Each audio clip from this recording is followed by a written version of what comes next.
The crystal chandelier cast dancing shadows across the silk wallpaper as Eleanor Whitmore sat rigid in her mother's parlor, her corset so tight she could barely draw breath. The heavy damask curtains blocked out most of the Philadelphia afternoon sun, creating a suffocating twilight that matched her mood perfectly. "Sit up straight. Eleanor, Mr. Blackwood will be here within the hour." Her mother's voice cut through the oppressive silence like a blade through butter. Eleanor's fingers tightened around the delicate teacup until her knuckles went white. Harold Blackwood. Even his name made her stomach turn. At 43, he was old enough to be her father, with cold gray eyes that reminded her of a snake studying its prey. His wealth came from steel mills that had crushed more workers than she cared to count, and his previous wife had died under mysterious circumstances that society chose to ignore. "I won't marry him, Mother." Margaret Whitmore's fan snapped shut with practiced precision. "You will do as you're told. Your father's debts won't pay themselves, and Mr. Blackwood has graciously offered to cover them all. You should be grateful." Grateful. The word tasted like ash in Eleanor's mouth. She was 22 years old, educated in the finest finishing schools, trained in French, piano, and all the social graces that made a proper lady. Yet here she sat, about to be sold like cattle to the highest bidder. The parlor door opened, and her younger sister Catherine slipped inside, her face pale with worry. At 17, Catherine still had the innocence Eleanor had lost somewhere between her coming-out ball and her father's gambling losses. "Ellie," Catherine whispered, glancing nervously at their mother. "Father's in the study with Mr. Blackwood's lawyers. They're drawing up the papers." Eleanor's heart hammered against her ribs. Papers, as if her life could be reduced to ink on parchment. She rose abruptly, ignoring her mother's sharp intake of breath. "Where do you think you're going?" Margaret demanded. "To my room. I have a headache." "You'll do no such thing. You'll wait here and greet your fiancé properly when—" Eleanor didn't hear the rest. She swept from the room, her silk skirts rustling against the Turkish carpet. Behind her, she could hear her mother's furious protests, but she didn't stop until she reached the sanctuary of her bedroom. Once inside, she locked the door and leaned against it, finally allowing herself to breathe. Her room was a gilded cage, beautiful, luxurious, and utterly confining. The four-poster bed with its embroidered canopy, the mahogany vanity covered in crystal perfume bottles, the wardrobe full of gowns worth more than most people saw in a lifetime. All of it felt like chains. She moved to her writing desk and pulled out the morning newspaper she'd hidden beneath her correspondence. Her hands trembled as she found the page she'd read a dozen times already. There, between an advertisement for Dr. Mitchell's miracle tonic and a notice about a lost spaniel, was a small posting that had captured her imagination. A respectable rancher, age 28, seeks correspondence with marriageable lady willing to relocate to Montana Territory. Must be of good character, hard-working disposition, and prepared for frontier life. Looks unimportant. Sincerity valued above all else. Address letters to James McKenna, Clearwater Ranch, via Miles City, Montana Territory. Montana. It might as well have been the moon. Eleanor had never been farther west than Pittsburgh, and that had been for a cousin's wedding. She knew nothing about frontier life beyond what she'd read in Penny Dreadful's stories of cowboys and Indians, vast prairies and mountain ranges that touched the sky. But anything had to be better than Harold Blackwood's cold hands and colder bed. A soft knock at her door made her jump. "Ellie, it's me." She unlocked the door to let Catherine in. Her sister's eyes widened when she saw the newspaper. "You are not seriously considering—" Catherine trailed off, reading the advertisement. "A mail-order bride, Ellie. That's madness." "Is it?" Eleanor moved to her window, gazing down at the manicured garden where she'd played as a child. "Is it worse than being sold to a man who makes my skin crawl? At least this James McKenna is honest about what he wants a partner, not a trophy. But you don't know anything about him. He could be cruel or ugly or he could be kind. Eleanor turned back to her sister. His advertisement asks for sincerity, not beauty or dowry or social connections. When was the last time anyone in our world valued honesty over appearance? Catherine bit her lip, a habit their mother constantly scolded her for. What if he's lying? Then I'll be no worse off than I am now. Eleanor pulled out a sheet of her best stationery. Will you help me? Help you do what? Escape. The word hung between them like a challenge. I'll need money, not much, just enough for a train ticket, and someone to post my letters without Mother knowing. Catherine's face went through a series of emotions: shock, fear, and finally, determination. I have $50 saved from my birthday money. It's not much, but... Eleanor hugged her sister fiercely. It's everything. Over the next hour, as Harold Blackwood's carriage rolled up to their front door and her mother's voice called for her with increasing irritation, Eleanor crafted her first letter to James McKenna. She couldn't tell him the truth, not all of it, but she could offer him something real. Dear Mr. McKenna, she wrote, her handwriting deliberately plainer than the ornate script she'd been taught. I read your advertisement with great interest. I am a woman of 22 years, educated and healthy, seeking a new life away from the constraints of city living. I must confess I have no experience with ranch work, but I am eager to learn and not afraid of hard labor. She paused, listening to the heavy footsteps in the hallway. Harold Blackwood's voice boomed through the house like thunder, discussing her as if she were a piece of property he was considering purchasing. I value honesty, as you do, she continued, writing. So I will tell you plainly, I am not seeking romance or fairy tale endings. I seek partnership, respect, and the freedom to build a life of meaning. If these terms are acceptable to you, I would welcome your correspondence. She signed it simply E. White, unwilling to risk her full name in case the letter was discovered. As she sealed the envelope, she could hear her mother's footsteps on the stairs, the rustle of silk and the jangle of keys. In moments, her door would be unlocked from the outside. Her mother had always kept a spare key. Eleanor pressed the letter into Catherine's hands. Post this tomorrow. Use the box on Market Street, not our usual one. Ellie. Promise me. Catherine nodded, tucking the letter into her bodice just as the door burst open. Margaret Whitmore stood in the doorway, her face flushed with anger. Behind her loomed Harold Blackwood, his thick fingers already adorned with the wedding ring he expected Eleanor to accept. There you are, my dear, Blackwood said, his smile not reaching those cold gray eyes. Your mother tells me you're feeling unwell. Perhaps some fresh air would help. I thought we might take a turn around the garden and discuss our future. Our future? Eleanor forced herself to curtsy, keeping her eyes downcast to hide her revulsion. Of course, Mr. Blackwood. How thoughtful of you. As she took his offered arm, feeling the possessive grip of his fingers, she caught sight of Catherine's determined face. Her sister gave the slightest nod of promise.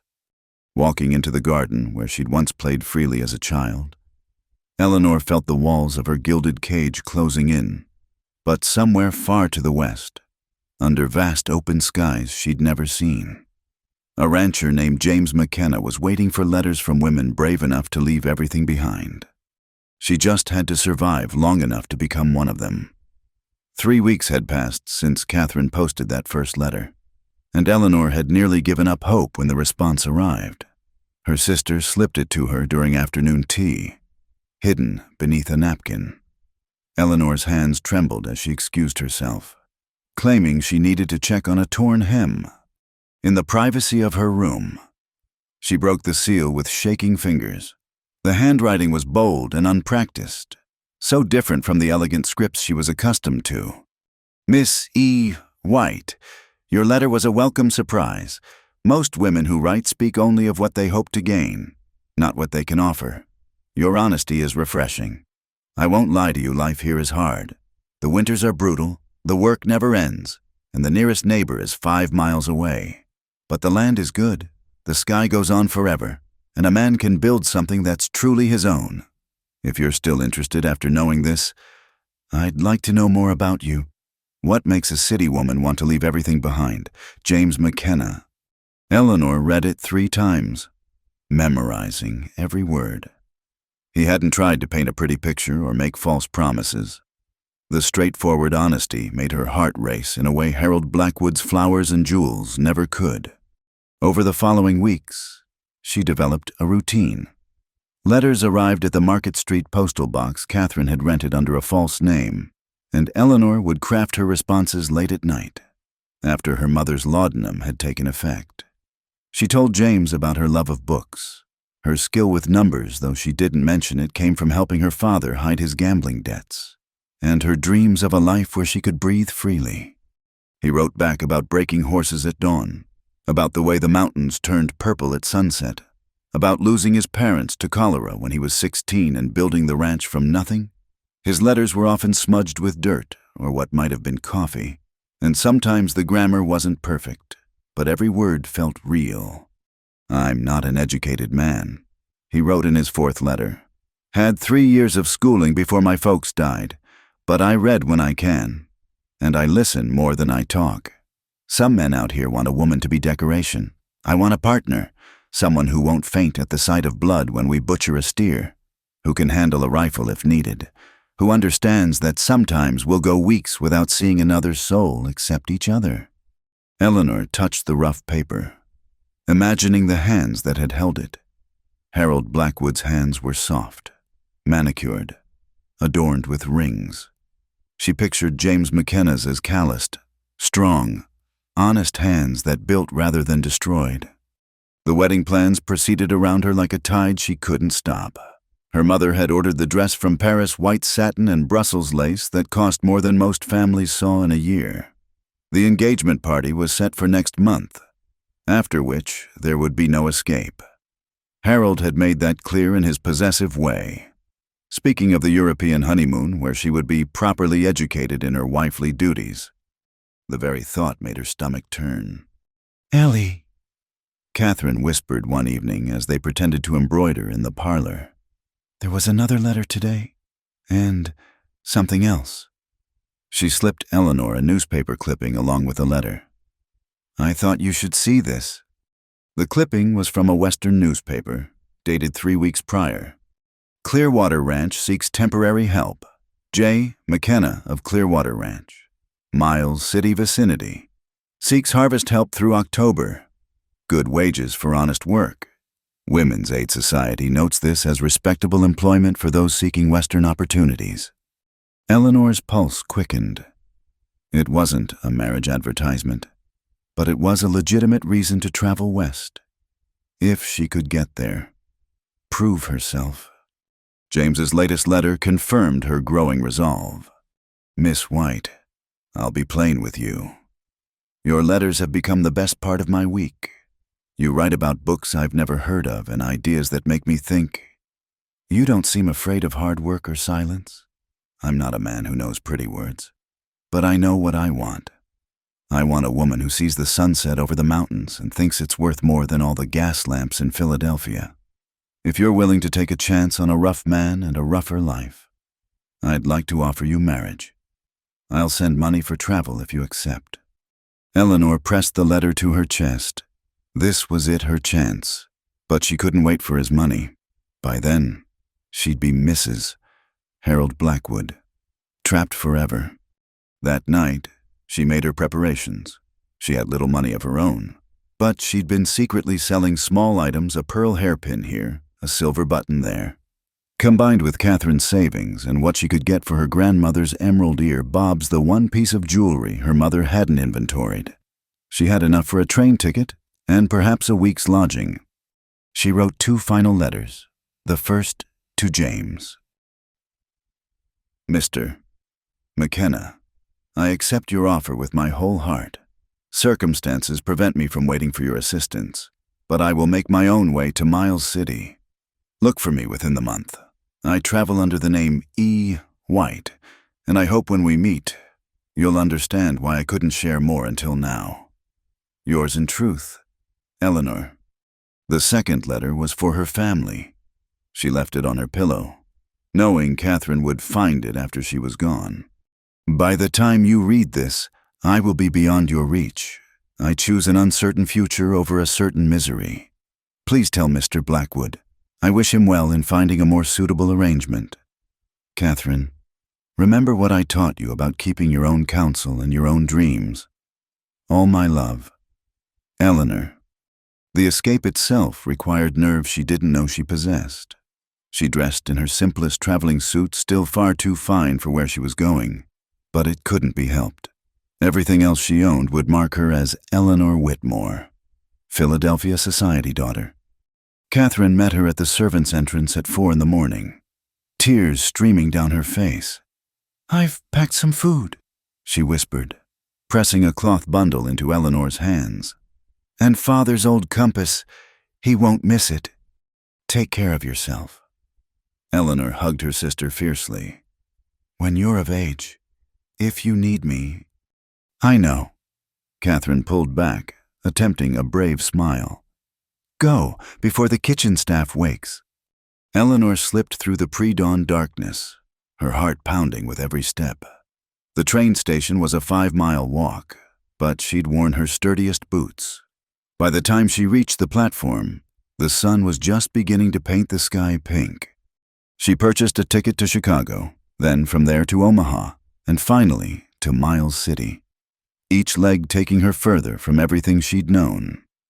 As the train pulled away from Philadelphia, she watched the city disappear and felt something inside her chest loosen for the first time in months. The journey west was an education. In Chicago, she traded her fine traveling suit for practical clothing, simple calico dresses, a sturdy coat, and boots that would actually survive ranch work. The looks she got from the shopkeeper made her realize how out of place she still appeared. On the train to Omaha, she met her first real frontier women. Mary Sullivan was traveling back to her homestead with her 3 children after burying her husband. Her hands were rough, her face weathered, but her eyes held a strength Eleanor envied. "First time west?" Mary asked, noting Eleanor's death grip on her valise. "Yes, I'm meeting my fiancé in Montana." Mary's knowing look said she recognized a mail-order bride when she saw one. "Word of advice, Miss, that man's expecting a partner, not a princess. You ever milked a cow?" "No." "Wrung a chicken's neck?" Eleanor paled. "No." "Made lye soap, treated frostbite, delivered a calf?" "No, no, and no." Mary sighed. "Well, you better hope he's a patient man. The frontier has no use for women who can't pull their weight." Over the next days, as the train carried her through landscapes she'd only dreamed of, Eleanor absorbed every bit of knowledge she could. Mary taught her basic remedies for common ailments, how to judge the weather by the sky, and most importantly, how to carry herself with the quiet confidence of a frontier woman. "Keep your chin up but your voice soft," Mary advised. "Men out here respect strength, but they spook easy if they think you're trying to be above them. And never, ever let them see you cry. Save that for your pillow or your horse." In Omaha, Eleanor had to wait 2 days for the next train west. She stayed in a boarding house that would have horrified her mother, plain wooden floors, shared washing facilities, and beds that creaked with every movement. But the woman who ran it, Mrs. Kowalski, treated her kindly and didn't ask questions about a young woman traveling alone. The final leg to Miles City was the hardest. The train was crowded with miners, cowboys, and families seeking new opportunities. Eleanor found herself pressed between a woman with 5 children and a man who smelled like he hadn't bathed in months. But outside the window, the landscape unfolded like a promise: endless grasslands, distant mountains, and skies so vast they made her heart ache. When the conductor finally called out, "Miles City," Eleanor's courage almost failed her. What if James took one look at her and sent her back? What if he was nothing like his letters? What if she'd made the biggest mistake of her life? But then she remembered Harold Blackwood's cold eyes, her mother's calculating voice, the suffocating weight of expectations and corsets and lies. She gathered her valise and stepped off the train into a world of dust and possibility. Miles City was nothing like Philadelphia. Wooden buildings lined dirt streets, and the air smelled of horses, leather, and something wild she couldn't name. Men in worn clothing tipped their hats as she passed, and she realized with a start that her simple calico dress still marked her as different. The land office was easy to find, and the clerk there gave her directions to Clearwater Ranch with a curious look. "That's near 20 miles. Miss, you got someone coming for you." "I'll manage," she said with more confidence than she felt. She used the last of her money to hire a wagon ride with a family heading in that direction. As they rolled out of town, the father, Mr. Peterson, asked, "You kin to McKenna?" "In a way," Eleanor replied carefully. "Mrs." Peterson gave her a long look. "He's a good man, quiet, keeps to himself since, well, for a few years now. But honest as the day is long, he'll treat you right if you do the same." As the wagon rolled on through landscape that grew increasingly wild, Eleanor fingered the compass in her pocket and the last letter from James in her bodice. Behind her lay Philadelphia society, Harold Blackwood, and the gilded cage of her former life. Ahead waited a man she'd never met, a life she couldn't imagine, and challenges that would test every ounce of courage she possessed. But for the first time in her life, Eleanor Whitmore, now simply E. White, was free to find out who she really was. The Petersons' wagon rolled to a stop where a narrow track branched off from the main trail. "This is as far as we go, Miss." "Mr." Peterson said, pointing toward the mountains. "Clearwater Ranch is about 3 miles up that path. You can see the smoke from here if you look careful." Eleanor squinted against the late afternoon sun, and indeed saw a thin wisp of smoke rising in the distance. Her heart hammered as she climbed down from the wagon, her simple valise suddenly feeling inadequate for the monumentous step she was about to take. "You sure about this, Mrs.?" Peterson asked quietly. Her weathered face creased with concern.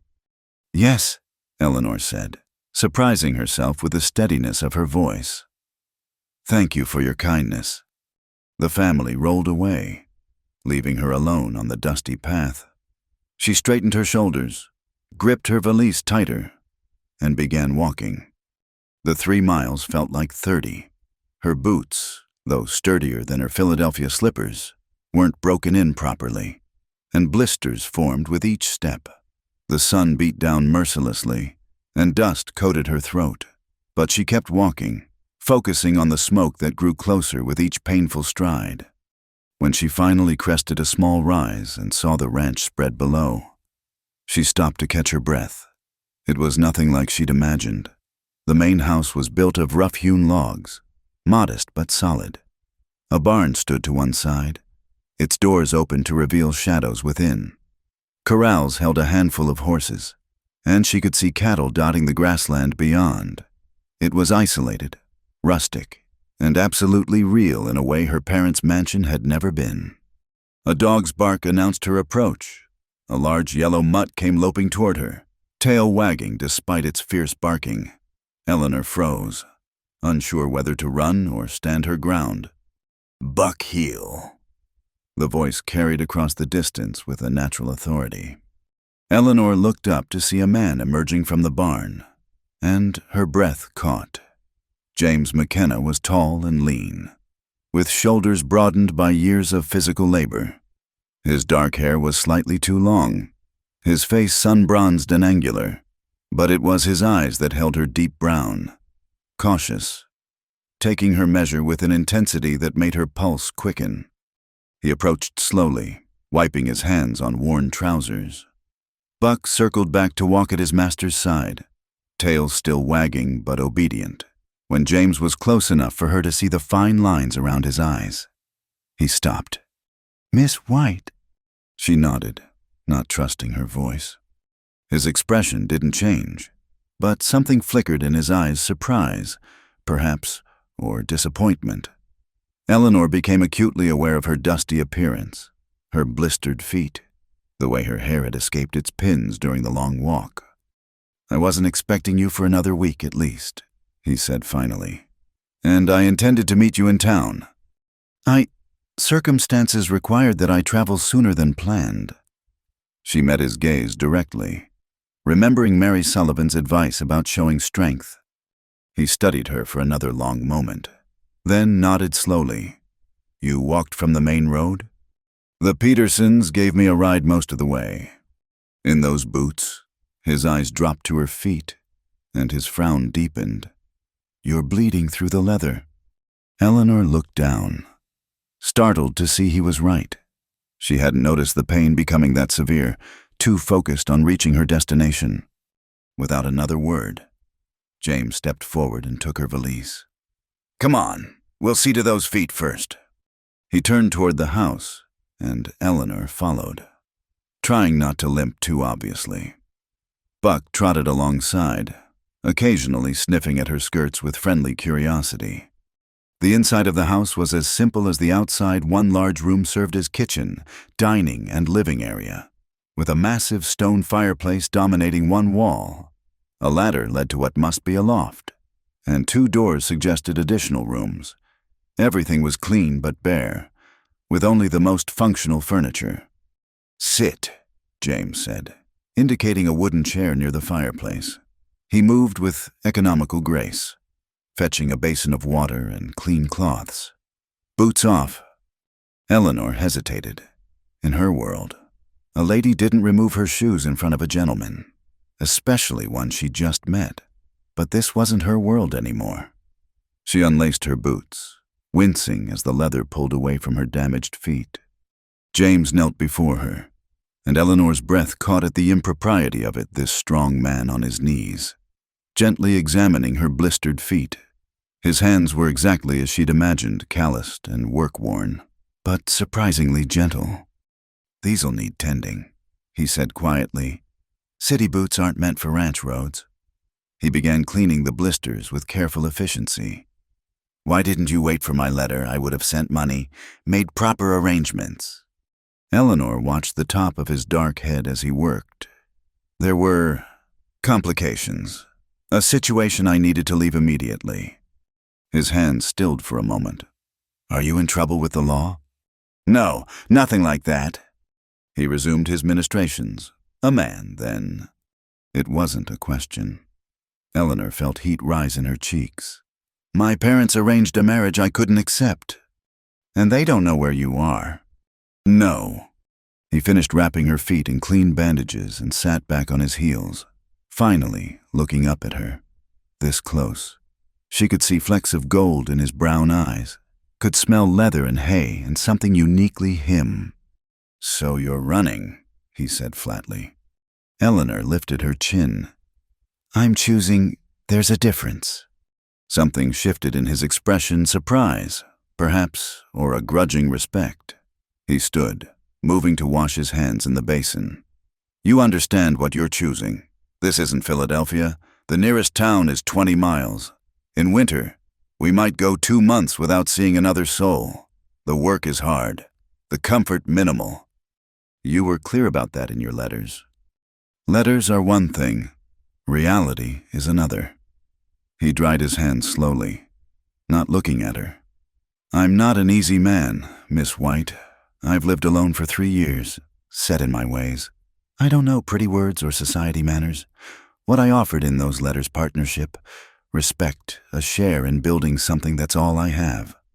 Eleanor stood carefully, testing her bandaged feet.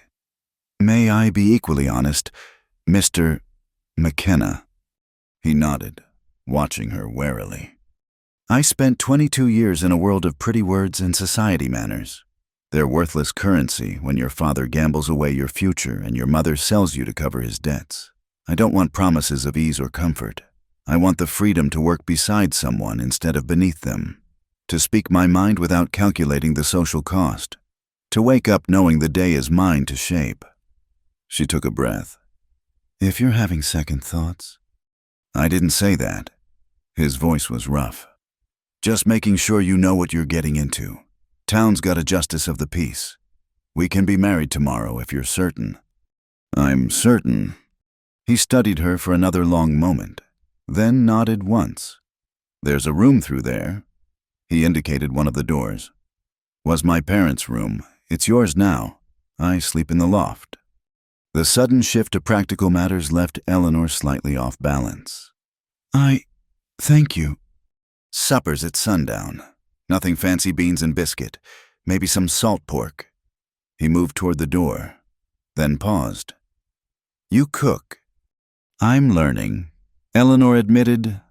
A ghost of a smile touched his lips, the first she'd seen. Well, that's honest at least. There's a pump out back for water. Outhouse beyond that. Buck'll show you around if you ask nice. Then he was gone, back to whatever work she'd interrupted. Eleanor sank back into the chair, overwhelmed by the strangeness of it all. No formal introductions, no chaperones, no elaborate courtship rituals. Just a man and woman sizing each other up with brutal honesty. She explored her new room, sparse but clean, with a rope bed, a simple dresser, and hooks for clothing. Someone, perhaps James's mother, had pieced a quilt that provided the only splash of color. Eleanor unpacked her few belongings, hanging her 2 dresses and placing her precious books on the dresser. As the sun began to sink, she ventured outside. Buck appeared immediately, tail wagging, and Eleanor found herself grateful for the uncomplicated welcome. She located the pump and outhouse, both farther from the house than convenient, especially in darkness. The view, though, stopped her complaints. The land rolled out in golden waves toward mountains painted purple by the setting sun. The sky seemed impossibly vast, streaked with colors she'd never seen in Philadelphia's smoke-hazed sunsets. A hawk circled lazily overhead, and the air smelled of sage and grass and freedom. Gets cold quick once the sun goes, James said behind her. Eleanor startled. She hadn't heard him approach. He'd washed the day's work from his face and hands, though dust still clung to his clothes. It's beautiful, she said simply. He looked out at the view as if seeing it anew. Has its moments. He glanced at her. You'll want a shawl or coat. Temperature drops 30 degrees once dark falls. They walked back to the house together, an awkward silence between them.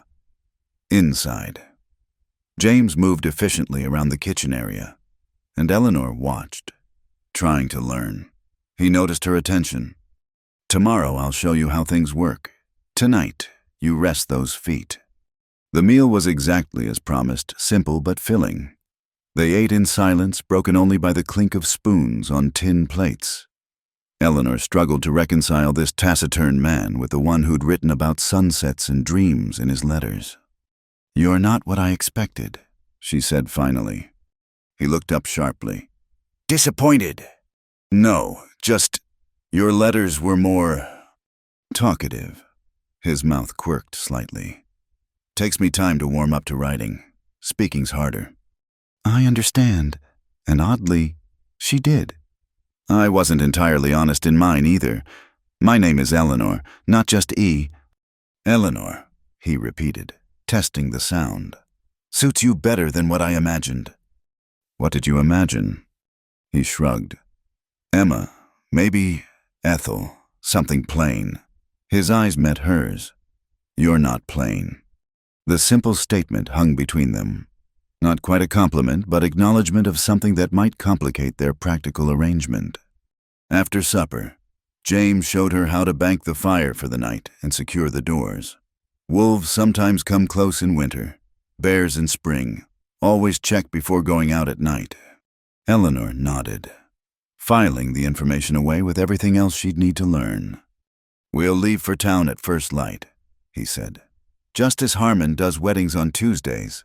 Unless, he paused, looking uncertain for the first time. Unless you need more time to be sure. Eleanor thought of Harold Blackwood, of her mother's cold calculations, of a life measured in social calls and suffocating expectations. Then she looked at this man who'd offered honesty instead of flattery, work instead of ease, partnership instead of ownership. First light, she agreed. He nodded and climbed the ladder to the loft, leaving her alone by the dying fire.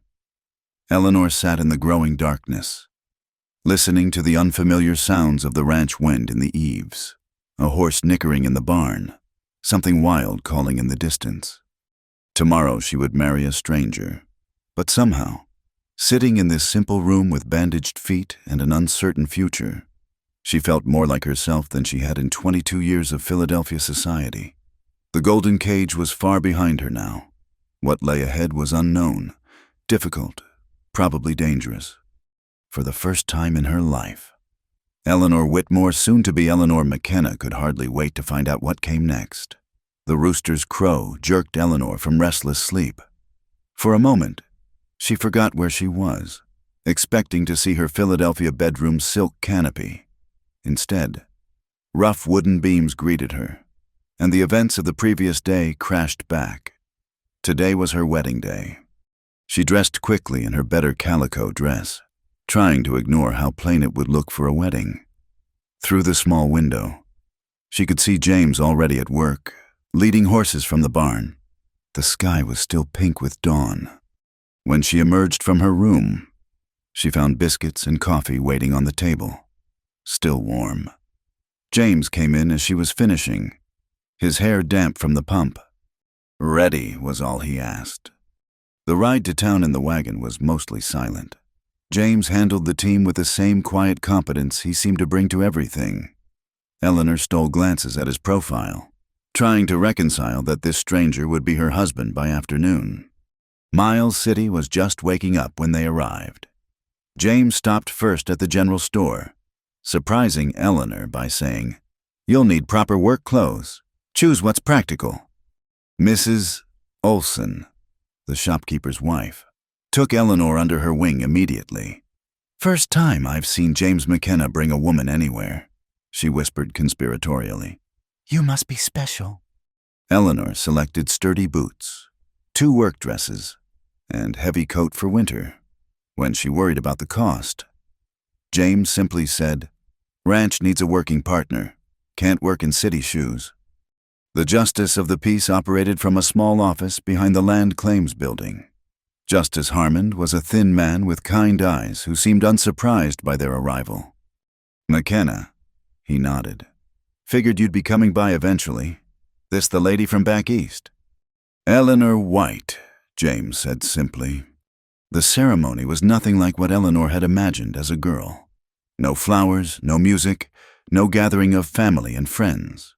Just her and James standing before a cluttered desk while Justice Harmond read the legal words that would bind them. Mrs. Harmond, called in from her kitchen, served as witness, flour still dusting her apron. When it came time for the ring, James produced a simple gold band from his pocket. "Was my mother's," he said quietly, sliding it onto Eleanor's finger. It fit perfectly. "You may kiss your bride," Justice Harmond announced. James hesitated, then leaned in and brushed his lips against Eleanor's cheek so briefly she barely felt it. His breath was warm against her ear as he whispered, "We'll make this work." And just like that, she was Mrs. James McKenna. The ride home felt different. The silence between them had shifted, weighted now with the reality of what they'd done. Eleanor twisted the unfamiliar ring on her finger, stealing glances at her new husband. "Regrets already?" James asked, catching her looking. "No, just adjusting." He nodded. "Takes time. We'll figure it out as we go." Back at the ranch, Eleanor expected awkwardness, but James immediately returned to his routine. "Stock needs feeding, fences need checking. You want to learn the house first or come with me?" Eleanor thought of her blistered feet. "I'll start with the house."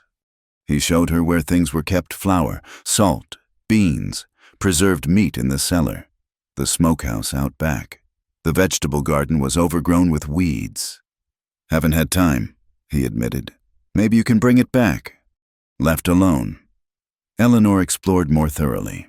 The house was well built but neglected in small ways, curtains that needed mending, windows that hadn't been cleaned in months, corners where dust had accumulated. She rolled up her sleeves and got to work, grateful for something concrete to do. By noon, she'd made progress on the main room and was attempting to prepare a meal. She'd watched James make biscuits that morning, but her own attempt produced flat, hard discs that even Buck turned away from. The beans burned on the bottom while remaining hard in the center. The coffee was so strong it could have dissolved nails. James returned to find her near tears, surrounded by culinary disasters. He surveyed the scene, and Eleanor braced for criticism. Instead, the corner of his mouth twitched. "Well," he said mildly, "at least you didn't burn the house down." Despite herself, Eleanor laughed. "Give me time." He moved to the stove, showing her how to bank the fire for even heat, how to soak beans overnight, how to measure coffee. "Takes practice," he said. "First time I cooked for myself. I gave myself food poisoning. Took a week to recover." They salvaged what they could of lunch. And James didn't complain about the bitter coffee or hard biscuits. Afterward, he surprised her by saying, "Come on, time you met the stock properly." Eleanor learned that each horse had a name and personality. Dusty was gentle, but lazy. Sage would test every rider. Thunder, James's stallion, was magnificent, but temperamental. The milk cow was named Gertie, and she had opinions about everything. "She's particular about who milks her," James warned. "Might take some convincing." Convincing turned out to be an understatement. Gertie took one look at Eleanor and decided she was the enemy.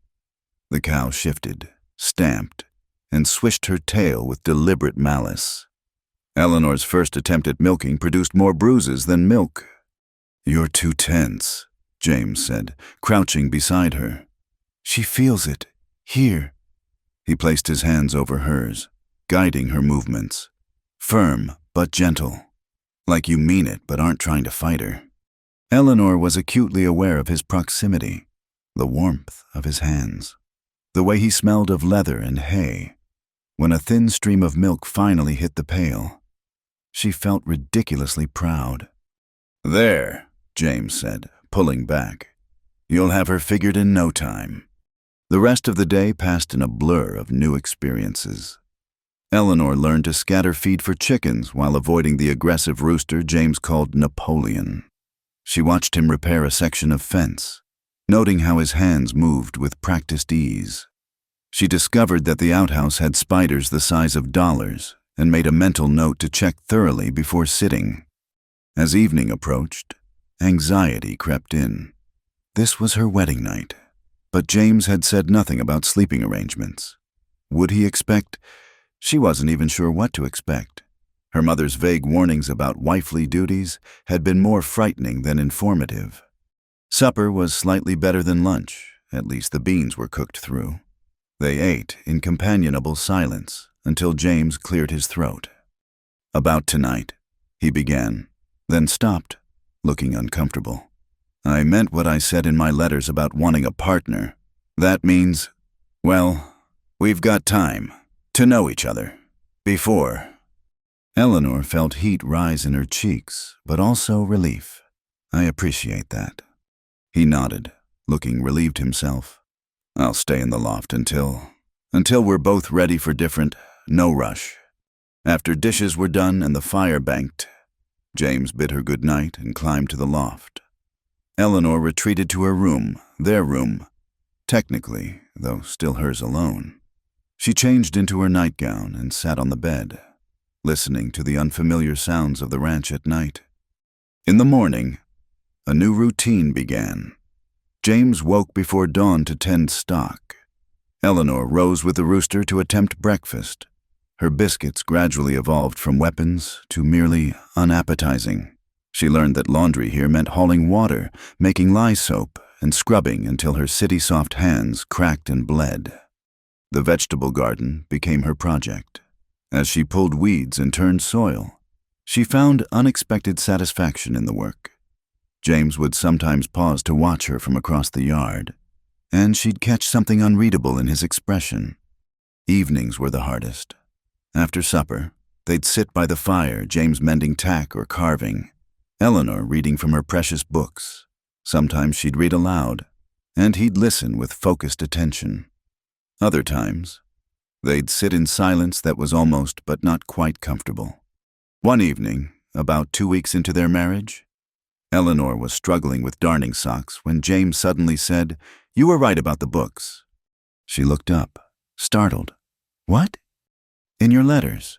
You said books could take you places you'd never go." "I didn't understand then." He gestured to the novel she'd been reading from. "But listening to you read, I can see those places." It was the longest speech he'd made since their wedding. Eleanor felt something warm bloom in her chest. "I could teach you to read better, if you'd like." His face shuddered immediately. "I read fine." "I didn't mean—" Eleanor started. But he was already standing, heading for the ladder. "Early morning tomorrow. Best get some sleep." She'd overstepped somehow, touched a nerve she didn't know existed. The warmth in her chest turned to lead. The next day, James was distant, speaking only when necessary. Eleanor threw herself into her work, attacking the garden with perhaps more violence than necessary. By afternoon, she'd raised blisters on top of her still healing blisters. She was drawing water from the pump when disaster struck. The handle, worn and poorly maintained, snapped under her vigorous pumping. The metal caught her palm, tearing a deep gash. Blood welled immediately, dripping onto the dusty ground. Eleanor stared at it stupidly for a moment, then pressed her apron against the wound. She needed to clean it, bandage it, but the medical supplies were in the house, and her vision was starting to gray at the edges. "Eleanor!" James's voice came from behind her. Then, sharper, "Eleanor!" Strong hands caught her as her knees buckled. The next thing she knew, she was sitting in the kitchen while James cleaned the wound with gentle efficiency. "It's deep," he said quietly. "Needs stitching. I can do it, but it'll hurt." Eleanor nodded, gritting her teeth. She'd endured corsets that broke ribs. She could handle this. James worked quickly, his stitches neat and precise. Eleanor focused on his face, the concentration in his eyes, the way he bit his lips slightly as he worked. "There," he said finally, tying off the thread. "You'll have a scar." "Another one for the collection," Eleanor said, trying for lightness. He looked at her bandaged feet, her work-roughened hands, the new calluses forming. "This isn't the life you were meant for." "No," Eleanor agreed. "The life I was meant for would have killed me slowly. This—" She flexed her injured hand carefully. "This is just learning to live differently." James sat back, studying her. "I was rough yesterday. About the reading. My pride's a touchy thing sometimes. I didn't mean to wound it." "I know." He stood, moving to put away the medical supplies. "My parents died before I could finish learning. What I know, I taught myself.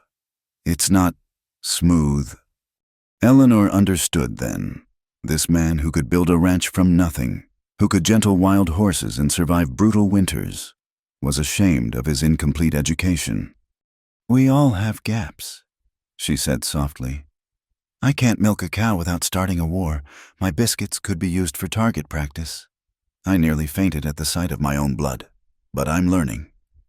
He turned back to her, and something in his expression had softened. "You are faster than I expected. Maybe we could learn together," Eleanor suggested carefully. "You could help me with ranch work, and I could share what I know of books.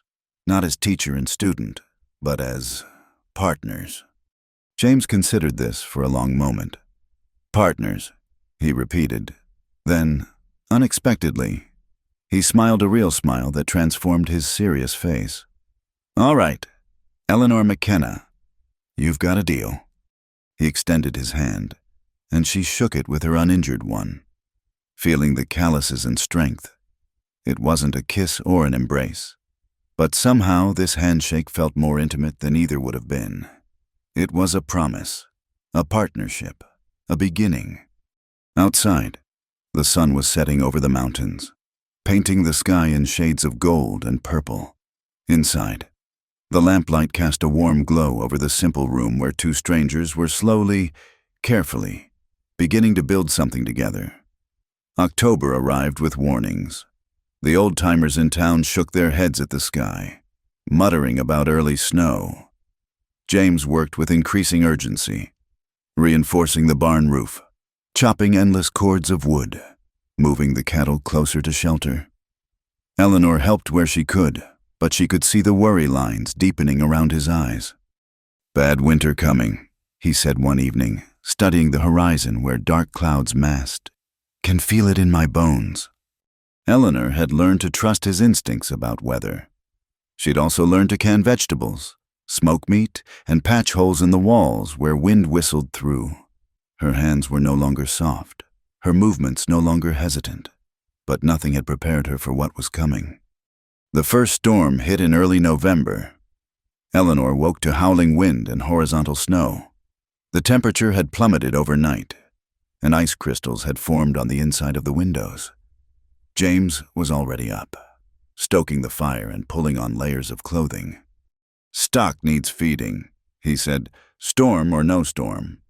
"I'll help," Eleanor offered, reaching for her coat. "No."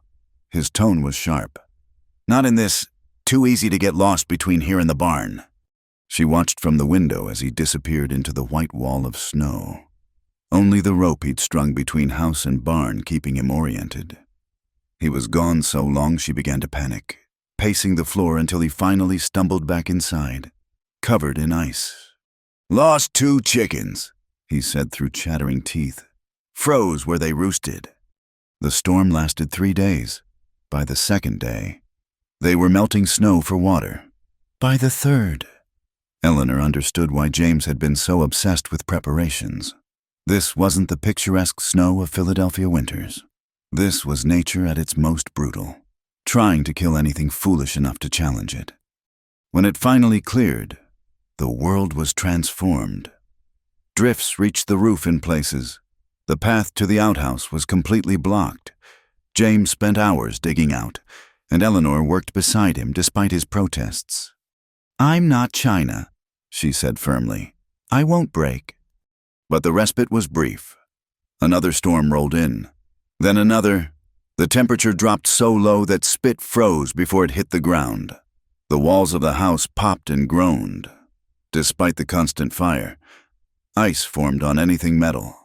One morning, James returned from feeding with a grim expression. "Gertie's struggling. Need to bring her into the barn's warmest corner, or we'll lose her." They fought through the wind together, Eleanor learning to walk backward so the snow didn't steal her breath. Gertie was indeed in bad shape, her udder beginning to freeze. They rubbed her down with old blankets, fed her warm mash, but Eleanor could see James's concern. "Can't lose the milk cow," he muttered, "not with months of winter left." That night, the wind reached a new level of fury. Eleanor woke to a tremendous crash. The bedroom was suddenly colder, and she could hear snow hissing across the floor. "Eleanor," James's voice came from above, followed by the thunder of his feet on the ladder. Part of the roof had torn away, exposing her room to the storm. Snow was already piling on the bed, the dresser, her precious books. James grabbed her arm, pulling her into the main room. "Up," he commanded, pointing to the loft. "Now!" She climbed, teeth chattering, while James grabbed what he could from her room before the storm claimed it all. In the loft, she found herself in James's space for the first time, neat, sparse, but warmer with heat rising from below. "You'll freeze down there," he said, hauling blankets up the ladder. "We'll make do." Make do meant sharing the loft's single bed. James constructed a barrier of rolled blankets between them, but in the narrow space, Eleanor was acutely aware of his presence. She lay rigid, listening to the storm and trying not to think about the warmth radiating from his side of the bed. Sometime in the night, the barrier disappeared. Eleanor woke to find herself pressed against James's back, her arm around his waist, stealing his heat. She started to pull away, mortified, but his hand caught hers. "Stay," he said quietly. "Too cold for pride." They lay like that, not speaking, while the storm raged. Eleanor felt something shift between them, a wall coming down like the roof below. Morning brought a terrible discovery. Thunder, James's stallion, had broken out of his stall in panic during the night. They found him 100 yards from the barn, frozen solid, standing like a statue in the snow. James stood staring at the horse for a long moment, his face carved from stone. Then he turned and walked back to the house without a word. Eleanor followed, her heart breaking for him. Thunder had been more than a horse, he'd been a companion, a partner in building this ranch. The loss seemed to break something in James. He became even quieter, working with mechanical determination. They managed to patch the roof temporarily, but Eleanor's room remained unusable. She continued sleeping in the loft. The blanket barrier rebuilt each night, though it always seemed to disappear by morning. 2 weeks into the harsh weather, they woke to an eerie silence. The wind had finally stopped. James went to check the stock while Eleanor started breakfast. She was just pulling biscuits from the oven, finally edible after months of practice, when she heard him shout. She ran outside to find him kneeling in the snow near the chicken coop. A drift had collapsed in the night, trapping the surviving chickens. Together they dug frantically, pulling out birds more dead than alive. Eleanor cradled them inside her coat, feeling their hearts flutter against her chest. They saved 6 of the 12, warming them by the fire until they revived enough to complain. It was a small victory, but Eleanor saw something ease in James's face. "You didn't give up," he said, watching her spoon warm mash into a particularly pathetic hen. "Neither did you." He looked at her then, really looked at her, and Eleanor felt exposed under his gaze. Her hair was wild, her dress patched and work-stained. She probably had soot on her face, but James was looking at her like he was seeing something new. "That first day," he said slowly, "when you walked up that road in those city boots, I thought I'd made a terrible mistake. Thought you'd last maybe a month before running back east. And now I think maybe I'm the one who doesn't measure up." Eleanor set down the hen carefully. "What do you mean?" James gestured around the storm-damaged room. "Look at this place. Look at what I'm asking of you. You were meant for better than patching roofs and saving frozen chickens." "I was meant," Eleanor said firmly, "to be decorative and obedient and slowly suffocate. This life is hard, yes, but it's real. When I save a chicken or finally make edible bread or survive another storm, those are real accomplishments, not just existing prettily."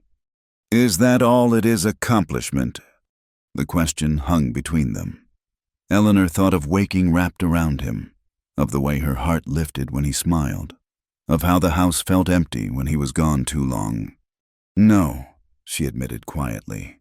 "It's more than that." James took a step closer. "Eleanor, A frantic mooing cut him off. Gertie was in distress. They ran to the barn to find her down, struggling to rise.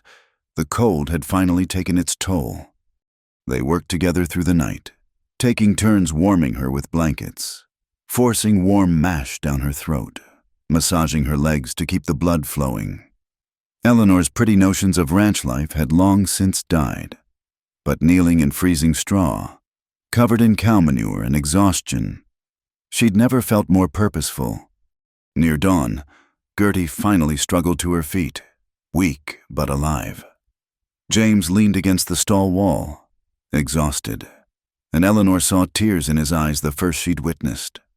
"She was my mother's favorite," he said hoarsely.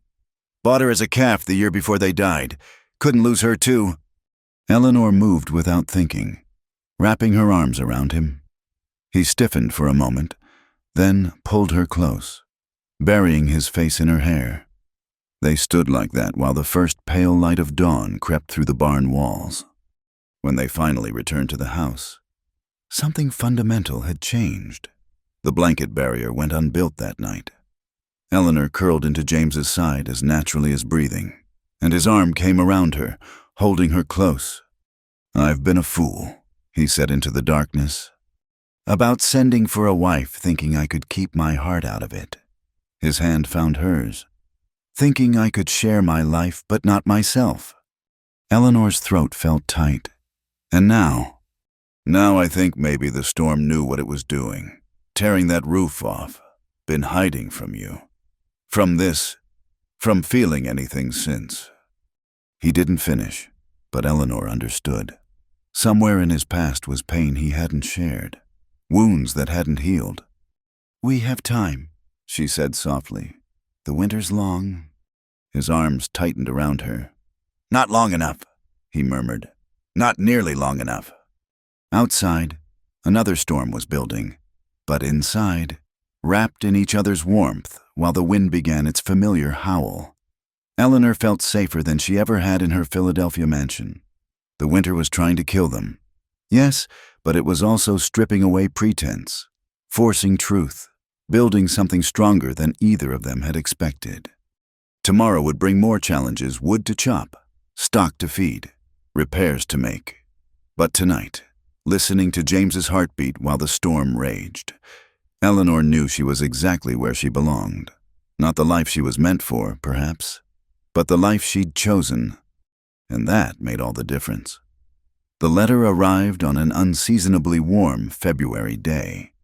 James had ridden to town for supplies while Eleanor took advantage of the weather to air out bedding and scrub the floors. She was beating dust from a quilt when she saw him riding back, his posture rigid in the saddle. "What's wrong?" she asked as he dismounted. He handed her an envelope without speaking. The return address was from a bank in Billings. Eleanor's stomach dropped as she read the formal notice payment on the ranch's mortgage was past due. If not paid in full within 30 days, foreclosure proceedings would begin. "How much?" she asked quietly. $400. James's voice was flat. "Might as well be 4,000. Eleanor did quick calculations. They had maybe $50 saved from selling eggs and butter in town. The cattle wouldn't be ready for market for months. The horse herd had been depleted by the brutal winter. "There must be something we can do," she said. "Perhaps if we spoke to the bank." "Already tried that last year, and the year before." James took off his hat, running his hand through his hair. "Truth is, I've been barely hanging on since my parents died. Medical bills, funeral costs, bad cattle prices. It all added up." Eleanor watched him slump against the porch rail, this strong man suddenly looking defeated. In the months since their marriage, she'd seen him face blizzards, predators, and back-breaking work without flinching. But this piece of paper had broken him in a way nature never could. That night, Eleanor lay awake thinking. In her trunk, the one item from Philadelphia she'd kept lay folded her mother's wedding dress, silk and Venetian lace, with tiny pearl buttons. It was worth a fortune, but she'd kept it for what sentiment, a reminder of what she'd escaped. There was also James's mother's jewelry, a cameo brooch and garnet earrings he'd shyly given her at Christmas, saying she should have something nice. And in the barn stood Sage, James's best remaining horse, trained and valuable. The next morning, Eleanor made her decision. While James was checking the fence lines, she carefully packed the wedding dress and jewelry. When he returned for lunch, she was wearing her traveling clothes. "I need to go to town," she announced. "Roads are muddy. Can wait until—" "No, it can't." She met his eyes steadily. "Trust me." He studied her for a long moment, then nodded slowly. "I'll hitch the wagon." "I'll ride Sage." "Eleanor." "Please, James, trust me." The doubt in his eyes hurt, but he saddled Sage without further argument. Eleanor had become a competent rider over the winter months, and Sage, despite her temperamental nature, had accepted her. In town, Eleanor first visited Mrs. Morrison, the banker's wife who had a weakness for fine things.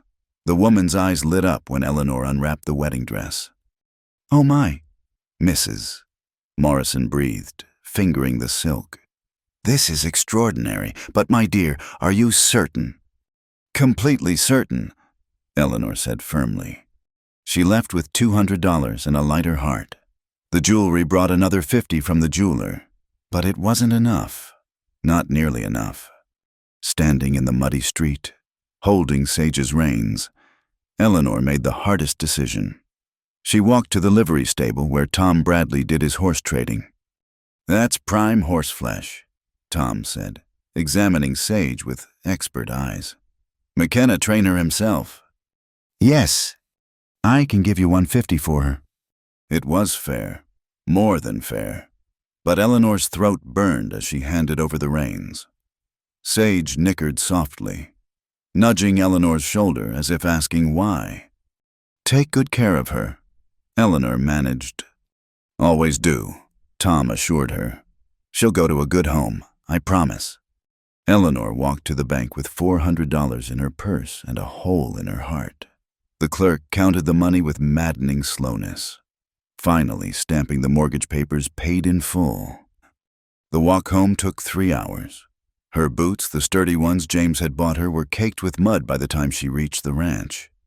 James was standing on the porch, and the look on his face when he saw her walking, without Sage, told her he'd already guessed what she'd done. She held out the stamped papers. "It's paid. The ranch is safe." He took the papers with shaking hands, stared at them, then carefully set them aside. "Where's Sage?" "Tom Bradley has her. He promised." "You sold my horse." His voice was dangerously quiet. "I sold our horse to save our home." "You had no right." The words exploded out of him. She was all I had left of the good stock, the foundation for rebuilding. You had no right to make that decision without me. And when were we going to discuss it? James, after the bank took everything, after we were living in town, you working for day wages. Eleanor's own temper flared. I did what needed doing. With my horse. With our horse, or does partnership only count when it's convenient? When I'm learning your ways, following your lead. The moment I take initiative. Initiative? James laughed bitterly. Is that what you call going behind my back?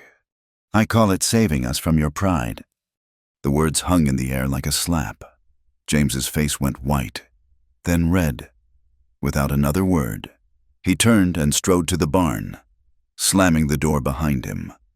Eleanor stood on the porch, shaking with anger and hurt. She'd saved their home, and this was her thanks. She stormed inside, slamming her own door for good measure. Hours passed. Eleanor made dinner, eating alone when James didn't appear. She banked the fire, prepared for bed, all the while listening for his footsteps. Nothing. Near midnight, worry overcame anger. The temperature was dropping again. She pulled on her coat and crossed to the barn. James was sitting on a hay bale, staring at Sage's empty stall. You'll freeze, she said quietly. Maybe that's what I deserve. His voice was hollow. Man who can't provide for his own place has to have his wife sell her treasures to save him. Eleanor's anger melted. She sat beside him, close but not touching. Is that what you think, that I was saving you? Weren't you? I was saving us, our home, our future. She took a breath. James, I didn't just sell Sage. I sold my mother's wedding dress, the last piece of my old life.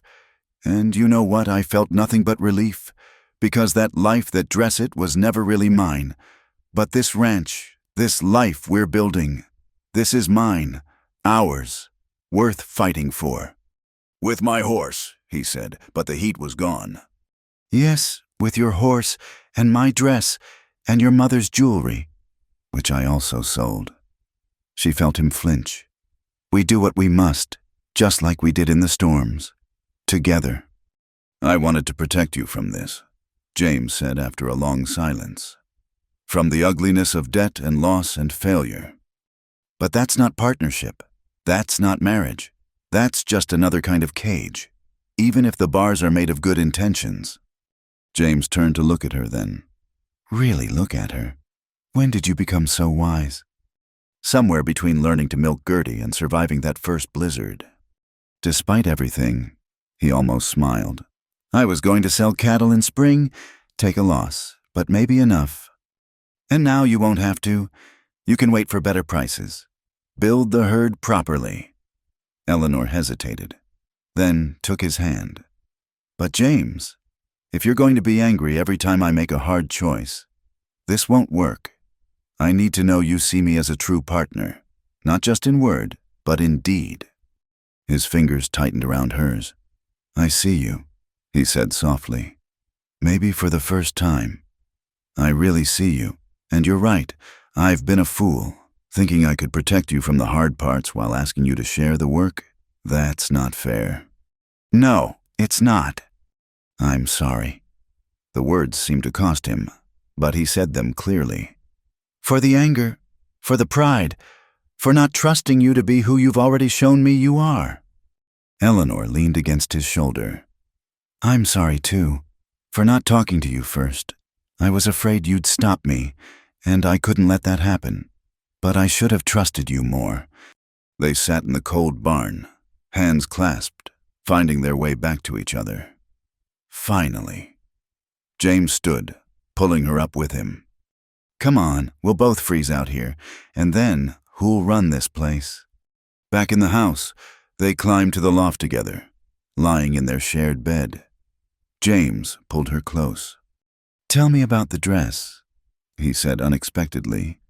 Your mother's dress. Eleanor described it, the yards of silk, the intricate lace, the tiny pearls. It took 6 seamstresses 4 months to make, cost more than most people's houses. And you felt nothing selling it. Relief, Eleanor repeated. Like shedding old skin. That dress was meant for a girl who doesn't exist anymore. Who maybe never really existed. Who exists now? Eleanor considered. A woman who can birth a calf, survive a blizzard, and save a ranch. A woman who chooses her battles and her life. A woman who loves. She stopped, the word catching in her throat. Say it, James whispered. A woman who loves a stubborn rancher who's worth more than all the silk dresses in Philadelphia. His arms tightened around her. And that rancher loves her back, more than he ever thought possible, more than is probably wise. When has wisdom ever guided us? Eleanor asked, thinking of answered advertisements and impulsive escapes. True enough, James murmured against her hair. True enough. Outside, snow began to fall again, but gently this time. Spring was coming, they could feel it in the changing quality of the air. The different slant of light. They'd survived the worst of winter, survived this crisis of trust and pride. The ranch was theirs, free and clear. Tomorrow, James would miss Sage. Tomorrow, Eleanor might feel a pang for the beautiful things she'd sold. But tonight, wrapped in each other while snow whispered against the windows, they were wealthy beyond measure in the only currency that truly mattered. The rider appeared on a late March afternoon, silhouetted against the muddy sky like something out of Eleanor's nightmares. She was hanging laundry, fighting the wind for possession of a bedsheet, when Buck started barking with unusual ferocity.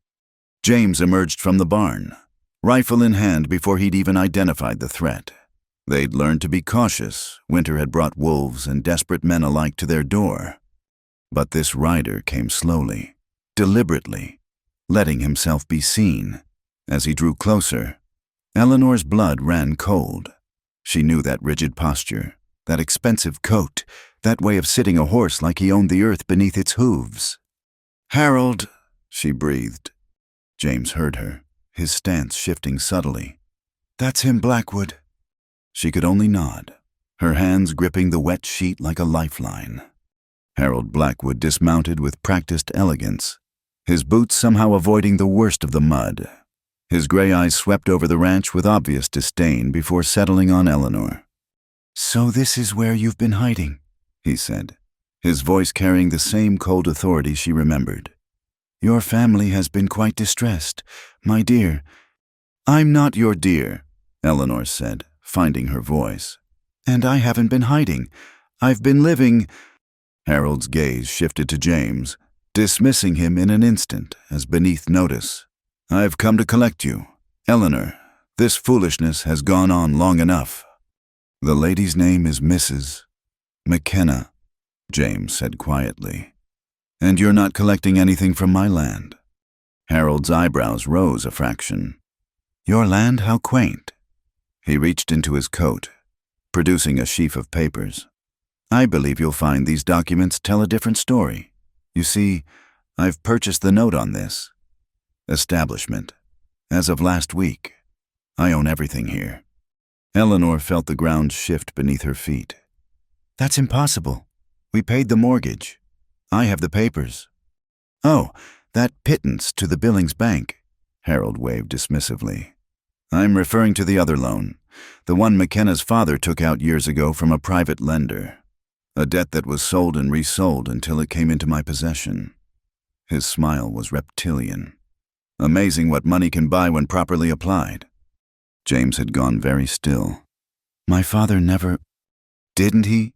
Are you certain? Were you even old enough to know his business when he died?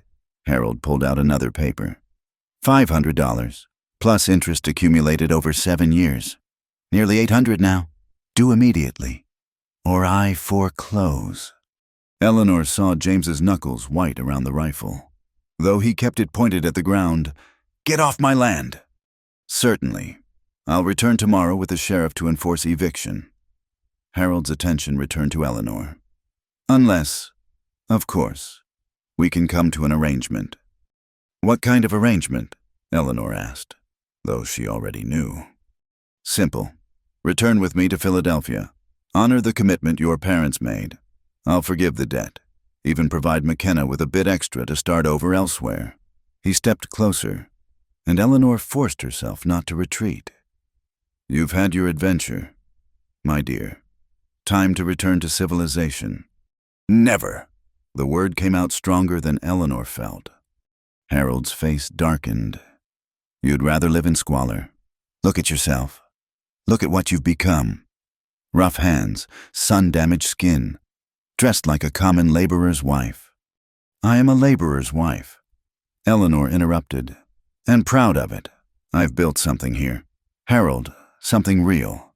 Something you could never understand because it can't be bought or sold or possessed. Everything can be bought. Harold's voice dropped, becoming more menacing. Everyone has a price, even your precious husband here. What do you think he'll choose? Eleanor, you, or his family's legacy? Don't! James's voice was sharp. Don't try to turn us against each other. Whatever game you're playing. No game. Harold produced yet another document. Bill of sale. Already drawn up. All McKenna has to do is sign. And his debts disappear. All he has to lose is a wife who brought him nothing but trouble. Eleanor felt something cold settle in her stomach. Harold was right in his way. She had brought trouble. If she'd stayed in Philadelphia, married as arranged, James would be struggling but safe. Her selfishness had painted a target on everything he'd worked for. Give us the night, James said suddenly, to discuss it. Harold's smile widened. Of course. I'm staying at the hotel in town. I'll return at noon tomorrow for your decision. He remounted with the same maddening elegance. Oh, and Eleanor, your sister sends her regards. She's engaged now to my business partner's son.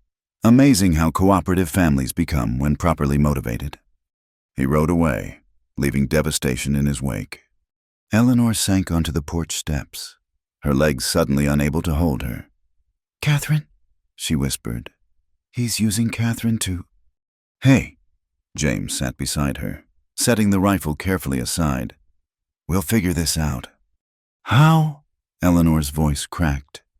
$800 might as well be the moon. And he's right, I brought this on you. On us.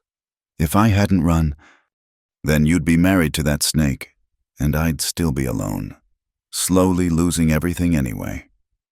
James took her shoulders, turning her to face him. Eleanor, look at me. Do you honestly think I'd trade you for this ranch? It's your family's legacy, your parents' dream. My parents' dream was for me to be happy, to build a life worth living. His hands moved to cup her face. This winter, when we nearly froze, when we lost thunder, when everything seemed darkest, you know what kept me going? Not the ranch. You. Tears burned Eleanor's eyes. But without the ranch, what are we? Where would we go? Anywhere. Everywhere. We could go further west, stake a new claim, north to Canada. Hell, we could go to California and pan for gold. He brushed away her tears with his thumbs. Land is just dirt without someone to share it with. You say that now, but nothing. His kiss was fierce, desperate, tasting of determination and promise. When they broke apart, his eyes blazed. That man thinks everything has a price because he's never owned anything that mattered. But I know better. Some things are beyond price. You taught me that. They spent the evening planning, scheming, trying to find a way out. But every idea hit the same wall. They simply didn't have the money. Eleanor even considered writing to Catherine, but Harold's threat hung over that option. Near midnight, as they lay sleepless in the loft, James suddenly said, "There is one way." Eleanor turned in his arms. "What?" "Sam Collins, over at the Double Bar Ranch. He's been wanting to buy our water rights to the creek. Offered $200 last summer, but I refused. With that and what we could get for the cattle, it still won't be enough." "No." James was quiet for a moment. "But there's something else. Something I never told you." Eleanor waited, feeling tension in his body. "My mother had a brother back east, wealthy man, owned factories. He offered to help after my parents died, but I was too proud. Said I'd make it on my own or not at all." He laughed bitterly. "Fool pride again." "Do you think he'd still help?" "Maybe, if I begged pretty enough. If I admitted I couldn't do it alone." The words seemed to physically hurt him. Eleanor understood then what this would cost him, not just the ranch, but the last of his stubborn independence. "We'll find another way." "There is no other way." James pulled her closer. "And maybe it's time I learned that needing help doesn't make a man weak. You taught me that too, when you sold everything to save us." Morning came too soon, gray and drizzling. Eleanor made breakfast while James rode to the telegraph office in town. He returned looking grim but determined. "Sent the telegram. Now we wait." Harold arrived precisely at noon. Sheriff in tow, the sheriff, Ben Carter, looked uncomfortable. He'd always been friendly to the McKennas, and Eleanor could see he didn't like being used as Harold's enforcer. "Well?" Harold asked, not bothering to dismount. "Have you made your decision?" "We have," James said steadily. "We'll pay your debt, every penny, but we need 2 weeks to arrange the funds." Harold laughed. 2 weeks, I think not. You have until sunset today." "That's not reasonable, Mr. Blackwood," Sheriff Carter interjected. "Standard practice allows—" "I don't care about standard practice." Harold's mask of civility slipped, showing the cruel man beneath. "Sunset, or I take possession, unless—" His gaze found Eleanor.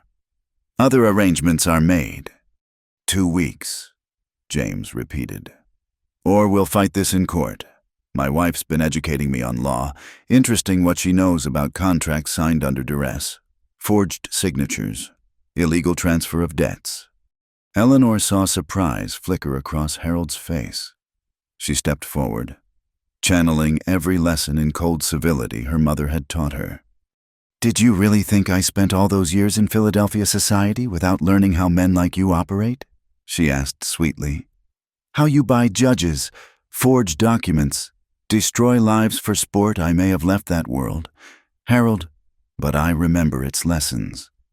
"You're bluffing." "Am I?" Eleanor smiled. "Would you like to test it? I'm sure the territorial judge would be fascinated by your business practices, especially the matter of your first wife's death. What was her name again, Margaret?" Harold's face went white, then red. For a moment, Eleanor thought he might strike her. James shifted subtly, hand moving toward his rifle. 2 weeks, Harold said finally. his voice low and dangerous. "But if you run, I'll hunt you both down, and your sister will pay the price." He wheeled his horse and galloped away, the sheriff following more slowly after tipping his hat apologetically. Eleanor's knees gave out. James caught her, holding her as she shook. "His first wife?" he asked quietly. "Rumors only, whispers at tea parties. But he doesn't know what I know or don't know." Eleanor pulled back to look at him. "I learned to bluff from watching my father gamble. Sometimes it's the only card you have." "Remind me never to play poker with you," James said, a ghost of a smile touching his lips. They had 2 weeks. 2 weeks to save their home or lose everything. But as Eleanor looked around the ranch at the garden beginning to show green, at Gertie placidly chewing her cud, at Buck sleeping in a patch of sun, she realized James was right. The land was just dirt, the house just wood. What mattered was what they'd built together, the partnership forged in storm and struggle. Harold could take their property, but he couldn't touch that. "Whatever happens," she told James, "we face it together." "Together," he agreed, and kissed her there in the muddy yard, not caring who might see. 2 weeks. The clock was ticking. But Eleanor McKenna had survived worse odds. She'd fled a gilded cage, crossed a continent, and built a new life from nothing. Harold Blackwood thought he held all the cards, but he'd forgotten the most important lesson of the frontier. Sometimes the strongest steel was forged in the hottest fire, and Eleanor had been tempered by winter itself. The telegram from James's uncle arrived 3 days later. Shorter than hope required. "Cannot assist. Made my offer once. Some men must learn through failure. Charles McKenna." Eleanor watched James crumple the paper, his face carved from stone. They'd already sold the water rights to Sam Collins, gathered every cent from selling equipment they could spare. They had $400, only half what was needed. "We tried," Eleanor said softly.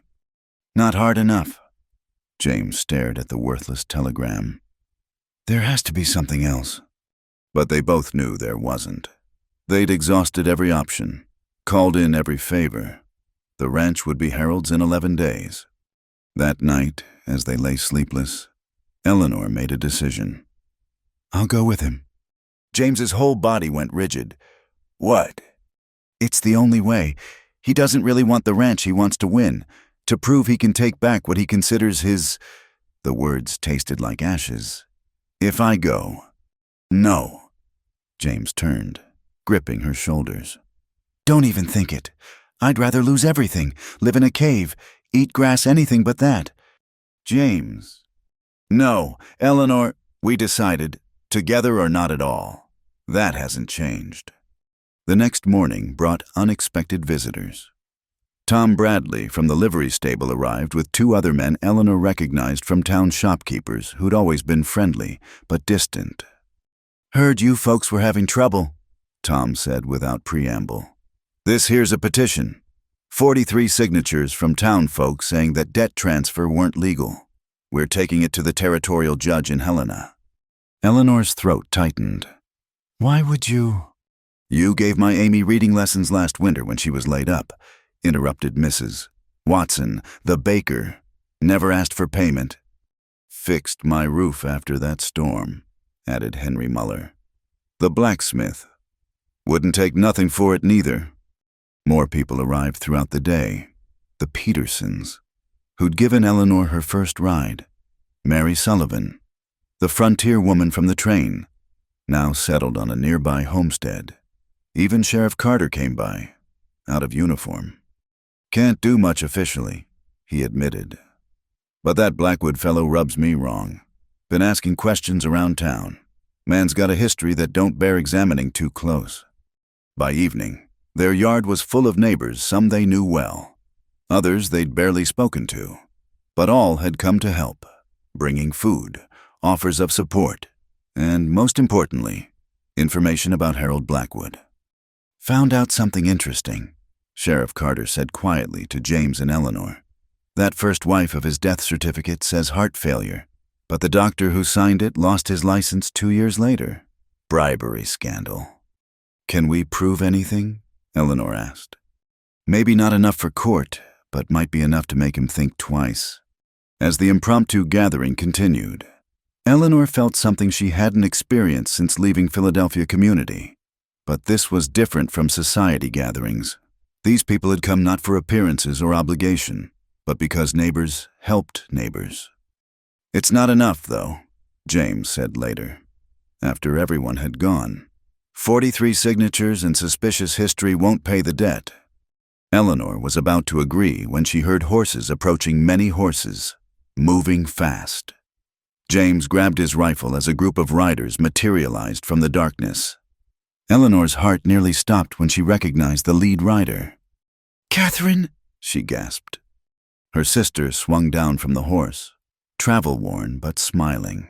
Behind her rode 6 men Eleanor didn't recognize, all armed, all with the bearing of serious business. "Ellie," Catherine flew into her arms. "I'm sorry it took so long to get here." "But how Harold said you were engaged?" "To Nathaniel Morrison, the banker's son. Remember?" Catherine's smile turned sly. "Harold thought he was controlling us. He didn't realize Nathaniel hates him as much as we do. His father holds Harold's other debts." One of the riders dismounted, a distinguished older man with Catherine's same determined eyes. "Mrs.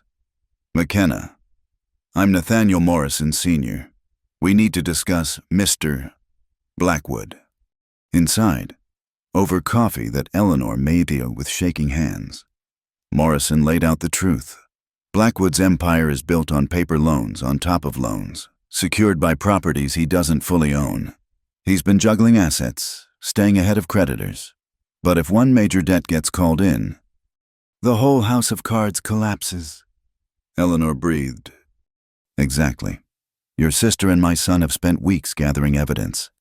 We have enough to destroy him, but we needed to know where he was vulnerable."